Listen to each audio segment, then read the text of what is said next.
Party City. Yay! Party City. But they have lots of parties there. Or rather, they just sell you a bunch of crap you don't need. Dusty limbs. My mistake.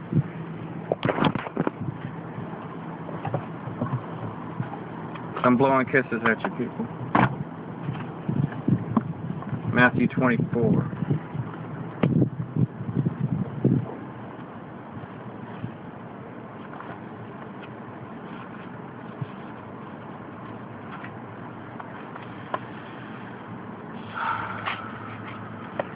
A lot of people's favorite chapter. Going out, Yeshua went away from the set-apart place, and his taught ones came near to point out to him the buildings of the set-apart place. You know, this is to go, hey, let's change the subject, right? Because, you know, he just got done ripping the so-called religious leaders a new one. That can be a bit awkward. Oh, look. Look at the beauty. They're so beautiful. There's so much beauty here. Yeah. Yeshua said to them, do you not see all of these? Truly I say to you, not one stone shall be left here upon another at all, which shall not be thrown down. As he sat on the Mount of Olives, the taught ones came to him separately, saying to us, when shall this be? And what is the sign of your coming, and of the end of the age? Yeshua answering said to them, take heed that no one leads you astray. That means no one. For many shall come in my name, saying, I am the Messiah, and they shall lead many astray. You shall begin to hear of fightings and reports of fightings, and see that you are not troubled. For these have to take place, but the end is not yet. Think about that. The things we're seeing now, are the things that he said would come to pass. But he said, see that you are not troubled. For these have to take place, but the end is not yet. For nation shall rise against nation, and reign against reign. And there shall be scarcities of food, and deadly diseases, and earthquakes in various places.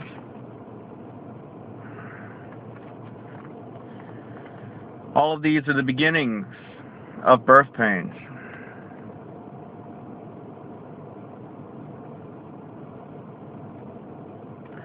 Then they shall deliver you up to be afflicted and kill you, and you shall be hated by all nations for my name's sake. Yeah, I can see that happening right now. And many shall stumble. They shall deliver up one another, and shall hate one another. He's talking about believers. He's talking about Christians and Jews. He's not talking about strangers. He's not talking about some other nation, some other kingdom other than the kingdom of heaven. He's talking about the people within the kingdom. They shall deliver you up and afflict you. And you shall be hated by all the nations for my name's sake. And many shall stumble, many brethren shall stumble. And they shall deliver up one another, shall hate one another. And many false prophets shall rise up and lead many astray.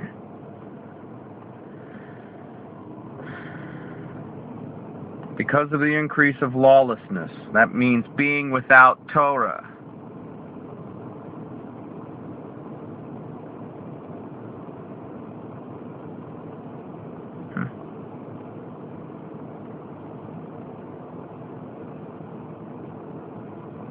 The love of many shall wax cold. But he who shall have endured to the end shall be delivered.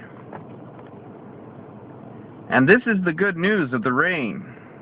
Or rather, this good news of the reign shall be proclaimed in all the world as a witness to all the nations, and then the end shall come. So when you see the abomination that lays waste, spoken of by Daniel the prophet. It's 11:31. Set up in the set-apart place. He who reads, let him understand. Let those who are in Judah flee to the mountains. Let him who is on the housetop not come down to take whatever out of his house. Let him who is in the field not turn back to get his garments. And woe to those who are pregnant and nursing in those days. Pray that your flight does not take place in winter or on the Sabbath.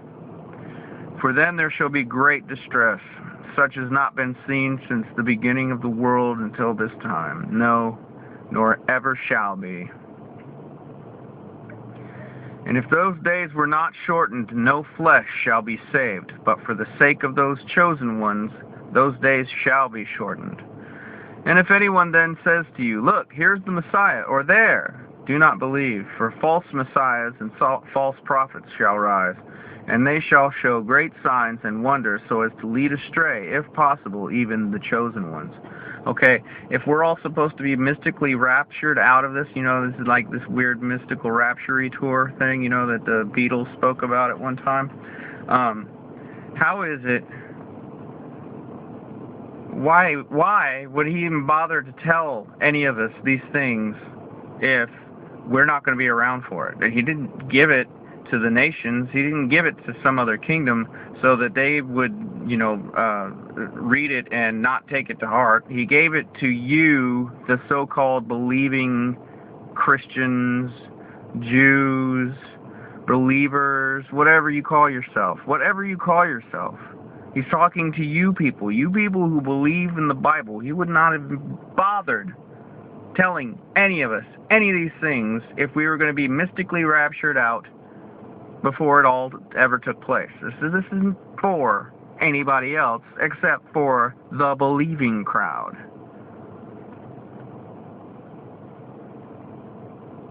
See, I have forewarned you. I have forewarned you, so that if they say to you, look, he's in the desert, don't go out.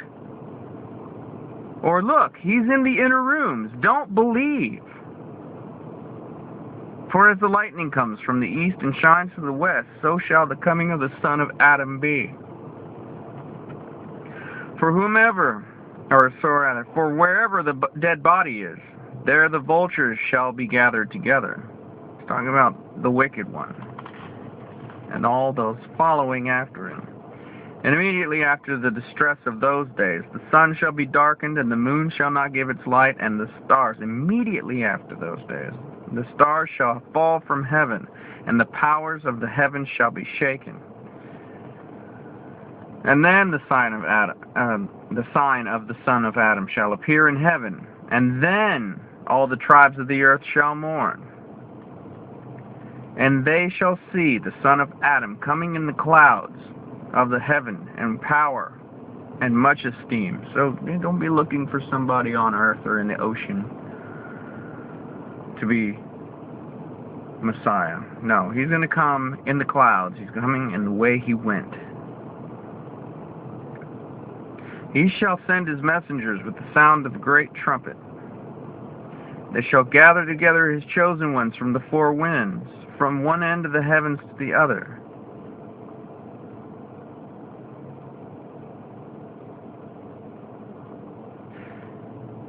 Learn the parable of the fig tree. When its branch has already become tender and puts forth leaves, you know that summer is near. So you also, when you see all these, know that he is near at the doors.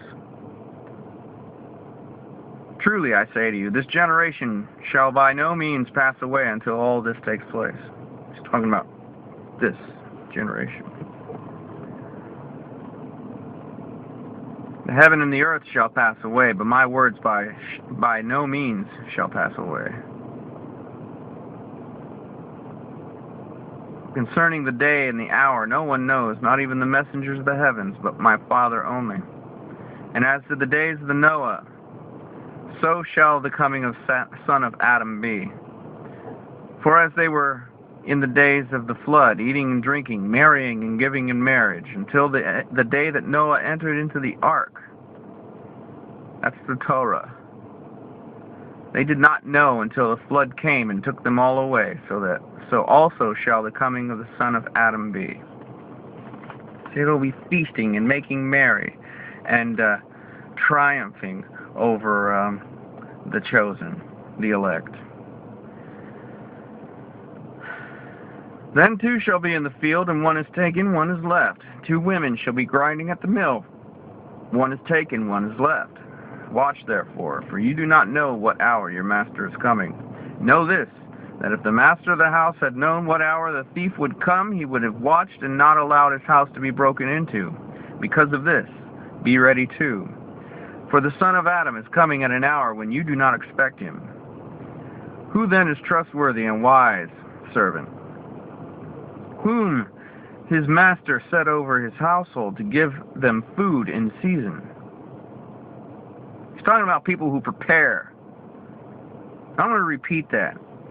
Who then is a trustworthy and wise servant, whom his master set over his household to give them food in season? Blessed is that servant, whom his master, having come, shall find doing so. I plan on feeding the flock. I plan on serving those who need ministering. And I don't mean just saying, oh, well, I'll pray for you, brother. No, man, when somebody needs a hand, almost said that. Somebody needs a sandwich, I'm going to be there giving them a sandwich. Well, I'm going to do everything in my power to get that person a sandwich, even if at my own expense, because I know that I don't live by bread alone, but by every word that comes forth out of the mouth of Elohim. Truly I say to you that he shall set him over all his possessions. But if that evil servant says in his heart, my master is delaying in coming, and he begins to beat his fellow servants and eat and drink with the drunkards, the master of that servant shall come on a day that when he does not expect it, and at an hour he does not know, and shall cut him in two, and appoint his portion with the hypocrites. There shall be weeping and gnashing of teeth. Move on.